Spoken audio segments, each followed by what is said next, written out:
Et on arrive à l'entretien avec notre invité de la page culture de ce samedi. On vous retrouve, Madame Sylvie Memel-Kassi, et nous allons parler de la restitution d'œuvres spoliées aux pays africains. Alors, le rapport remis hier au président français Emmanuel Macron recense au moins 90 000 objets d'art africains qui sont dans les collections publiques françaises. Alors, dites-nous, comment autant d'objets ont pu se retrouver dans ces collections à l'étranger?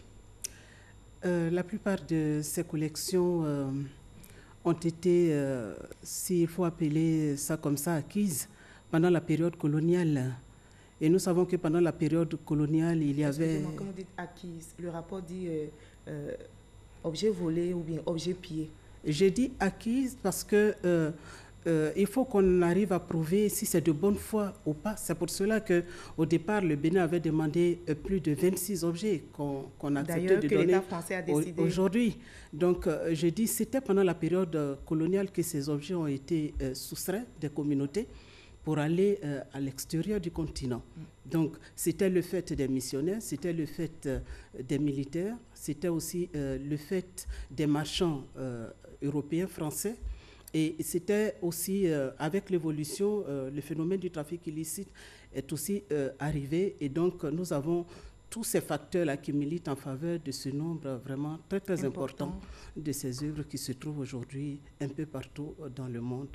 D'accord. Alors, je voudrais savoir clairement, est-ce que tous ces objets, pour vous, ont-ils été tous pillés ou non? Si nous considérons la période coloniale, le contexte de la période coloniale, à l'époque, l'administration, c'était le colon. Donc, il suffisait seulement que l'administrateur, qui était le colon, demande ou veuille prendre l'objet et l'objet était acquis. Il y a aussi ce qui était fait par donation, mais c'était aussi sur le choix, par rapport au choix de l'administrateur que ces objets étaient acquis. Donc, c'est pour cela qu'aujourd'hui, on parle d'objets transférés illicitement. Et ces objets doivent arriver parce que le contexte nous obligeait vraiment les Africains à céder ces objets. Et souvent, ce n'était même pas avec leur accord. D'accord. Alors, il y a aujourd'hui des experts qui s'opposent à ce rapport. Qui, si vous le savez, il y a des experts qui disent que par rapport à l'inaliénabilité de ces objets, alors ce rapport-là n'est pas un rapport fiable. Qu'est-ce que vous en dites? Je pense Est-ce que ces objets-là, enfin pour eux, ces objets-là ne devraient pas retourner en Afrique? Les avis sont différents. Vous savez, quand on parle, on soulève la question des restitutions, on entre tout de suite dans un débat passionné. Il y a ceux qui veulent que les objets reviennent sur le continent et il y a ceux qui prônent pour une méthode beaucoup plus douce, c'est-à-dire de faire en sorte de conclure des partenariats, de conclure des accords, des protocoles pour que ces objets qui sont de l'autre côté puissent aujourd'hui être exploités par les deux parties. C'est-à-dire, on milite aujourd'hui soit pour la co-gérance ou la co-exploitation. Donc, les avis sont partagés. Alors, concernant la restitution des objets, le Bénin, vous le savez, avait réclamé le retour de ses biens culturels de l'époque du royaume de Dahomey et le Bénin vient d'avoir gain de cause. Qu'en est-il de notre pays? Au niveau de la Côte d'Ivoire, l'État de Côte d'Ivoire prépare le retour des objets, le ministère prépare le retour des objets. Est-ce que nous avons réclamé comme le Bénin l'a fait? Non, il faut comprendre que c'est tout un processus. Il faut tenir compte de certains paramètres. Nous n'entrons pas tout de suite dans la logique de demander. Ce n'est pas une mode, ce n'est pas une tendance. Nous ne nous allions pas sur ça. Je crois que le ministère de la Culture aujourd'hui est en train de préparer avec une méthode douce. Est-ce que c'est une question de mode? Il n'y a pas question d'urgence, d'utilité? Non, il faut préparer ces objets-là, il faut préparer leur retour. D'accord. Et la Côte d'Ivoire n'est pas prête? On ne peut pas dire qu'on n'est pas prêt, puisqu'on est en train de préparer. D'accord, vous allez nous dire à quelle étape nous nous situons. Nous allons voir ce reportage de Patricia Omouetia parce que justement, vous avez lancé un projet de signature de 5000 signatures pour parler de collection fantôme. Nous allons regarder ce reportage et puis en discuter par la suite. À tour de rôle, ils ont signé le manifeste dénommé Collection Fantôme et le Livre d'Or, un engagement à protéger le patrimoine culturel. À l'issue de la crise post-électorale, plus d'une centaine d'objets d'art manquent à l'appel, d'où le nom de Collection Fantôme. Des pièces jugées majeures, dont des bijoux royaux, des masques, des sculptures, des parures et des objets d'art religieux traditionnels. Plusieurs personnes aujourd'hui ivoiriennes ne connaissent pas ces œuvres-là. Mais nous pouvons remémorer ces œuvres en partant de l'imaginaire. Parce que là, on a une absence et l'imaginaire va nous permettre de mettre sur place tout ce que nous avons perdu.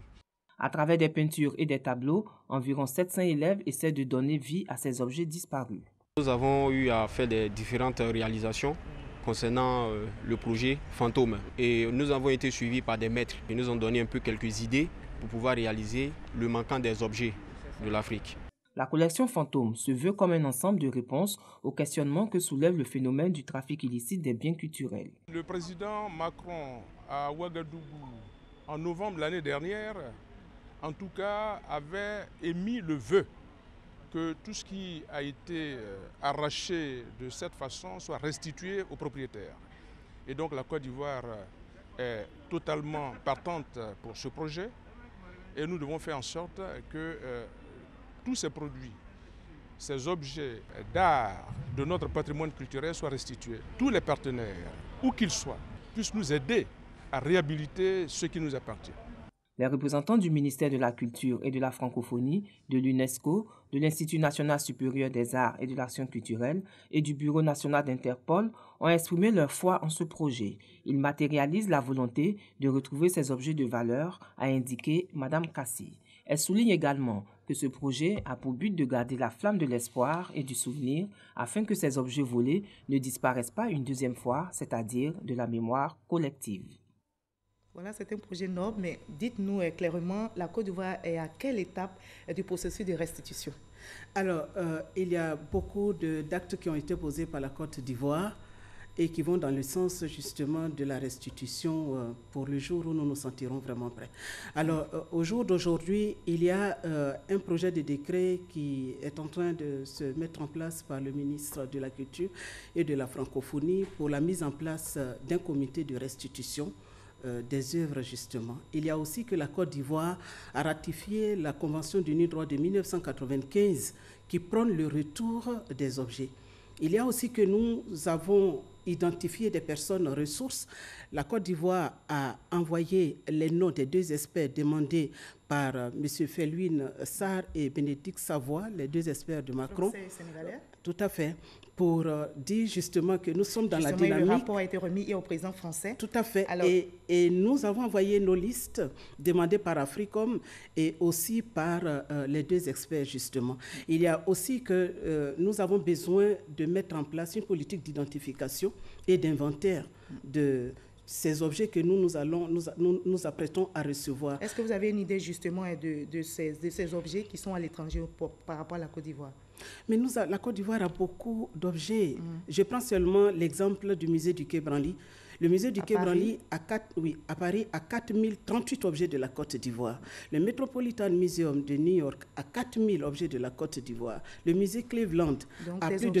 Le nombre est important. Le nombre est très important. Alors donc, après, vous parlez de décret, là, on est d'agenda. Voilà, le Bénin, il y a le Sénégal qui sont prêts à accueillir leurs objets. Le Bénin, je l'ai dit, le résultat est concret. Au niveau de la Côte d'Ivoire, on est encore au stade des décrets. Si on vous écoute, on est encore au stade des projets. Concrètement, Madame, la question des restitutions fait appel au droit. Donc, au niveau juridique, il y a des dispositions à prendre. Et par rapport à cela, la Côte d'Ivoire est vraiment dans la voie pour parler de restitution d'une manière concrète. La loi de 87 est en actualisation et passera bientôt devant l'Assemblée. Il y a aussi, je vous ai parlé de la Convention du NIDROIT. Il y a aussi au niveau institutionnel, le gouvernement aujourd'hui a pris l'engagement de construire un musée digne de ce nom qui répond aux normes internationales de sécurité, de conservation. Parce que nous ne sommes pas encore prêts au niveau, il n'y a pas encore de sécurité au niveau de la conservation. Le musée, il va être construit quand? Alors, c'est autant de questions que les Ivoiriens se posent pendant ce temps. Mais les objets vont venir comment? On est en train de former des agents pour pouvoir encadrer, justement, accueillir ces objets. Je ne connais pas la politique du Bénin, mais je peux vous dire qu'au niveau des 8 pays de l'UEMOA, la Côte d'Ivoire est le seul pays à avoir ratifié la Convention du NIDROIT, qui donc nous met dans la position, en cas de pillage, de compter sur la solidarité internationale et d'avoir nos objets. Nous ne courons aucun risque pour le moment, pendant que, enfin, je vais dire, à ce moment précis, là, nous ne courons aucun risque quand nos objets sont dans ces collections à l'étranger. Pas du tout. Ce qui est intéressant, c'est qu'il y a une traçabilité. Et je crois que le Conseil économique et social, culturel et environnemental est en train d'œuvrer pour que les objets aujourd'hui qui se trouvent dans tous les pays du monde puissent être marqués de l'origine du pays.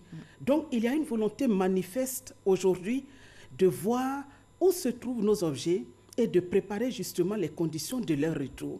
Je peux dire même que la Côte d'Ivoire est très, très avancée parce que dans le cas de nos recherches, nous nous sommes rendus compte que le Bénin n'a même pas signé la convention du NUNDROA. Mais le Bénin a pu quand même avoir gain de cause. Hein. Le Bénin Mais ce que vous ne savez pas, c'est que si ces objets arrivent, ces objets ont fait l'objet de pillage, nous sommes en train de préparer donc les conditions de conservation. Oui. Et si ça vient et que ces objets sont volés, qu'est-ce qu'on fait? Non, on ne voudrait pas que ces objets-là soient volés. Mais justement, dans le cas de la Côte d'Ivoire, ces objets ne se perdront jamais. Parce que nous avons pris les dispositions au niveau juridique. Merci beaucoup, Mme Memel Kassi, en tout cas d'avoir été notre invitée de la page culture. On comprend bien donc justement que la Côte d'Ivoire est en train d'entamer plusieurs actions pour le retour de ces objets d'art. Merci d'avoir été avec nous sur ce plateau. Merci. Vous l'avez compris, ce journal est terminé. Merci à vous tous de nous avoir suivis à 23h. Retrouvez Kolo Koulibaly. Moi, je vous retrouve avec le même plaisir demain à 20h.